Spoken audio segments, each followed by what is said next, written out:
বন্যার শেষে বা বৃষ্টির শেষে হালকা যে বন্যাগুলো হয় এগুলোর শেষে আমরা যদি প্রজেক্টের দিকে লক্ষ্য করি তাহলে একটা জিনিস খুব ভালোভাবে বুঝতে পারি যে মাছ পর্যাপ্ত পরিমাণে খাদ্য গ্রহণ করার প্রক্রিয়াটা বাড়ে।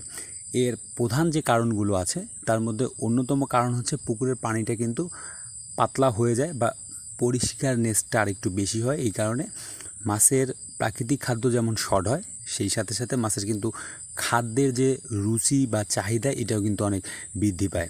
কারণ আমরা জানি যে RAS যে পদ্ধতিটা বা রিসাইক্লিং অ্যাকোয়াসিস্টেম যে পদ্ধতিটা, এটাতে পুকুরে ময়লা পানিটা বের করা হয় এবং ফ্রেশ পানিটা আবার পুকুরে প্রবেশ করা হয় বা পানিটাকে প্রক্রিয়া করে ফ্রেশ করে পুকুরে প্রবেশ করানো হয়। এতে যেটা সুবিধা সেটা হচ্ছে যে আপনি যত ফ্রেশ পানিতে মাছ চাষ করবেন তত মাছের খাদ্য চাহিদা বাড়বে এবং বৃদ্ধি বেশি থাকবে। কিন্তু সাধারণত প্রান্তিক পর্যায়ের চাষি হিসেবে আমাদের প্রজেক্টে তো আসলে এই ধরনের অনেক ফ্যাসিলিটিস আসলে অ্যাডপ্ট করা সম্ভব না।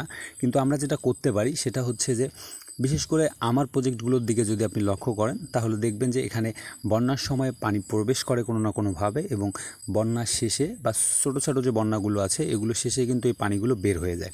তাতে আমার প্রজেক্টে মাছের মলমূত্র থেকে শুরু করে বাকি যে ইয়াগুলো আছে এগুলো যেমন বের হয়ে যায়, বাইরে থেকে প্যাথোজেনগুলো আসারও একটা সম্ভাবনা থাকে।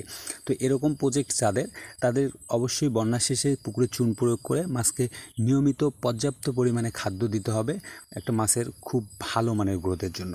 এবং আমি যেটা বিশ্বাস করি সেটা হচ্ছে যে প্রতিটা বন্যার শেষে আমরা যে জিনিসটা লক্ষ্য করি যে মাছের বৃদ্ধিটা কিন্তু অনেক বেশি হয়।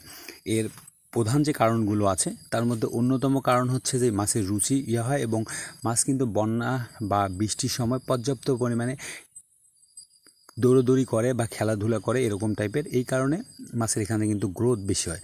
তো আমি আশা করছি যে যারা দীর্ঘদিন থেকে আমার এই ভিডিওগুলো দেখছেন তারা বন্যা শেষে পুকুরে চুন প্রয়োগ করবেন এবং মাছকে নিয়মিত খাদ্য দেবেন।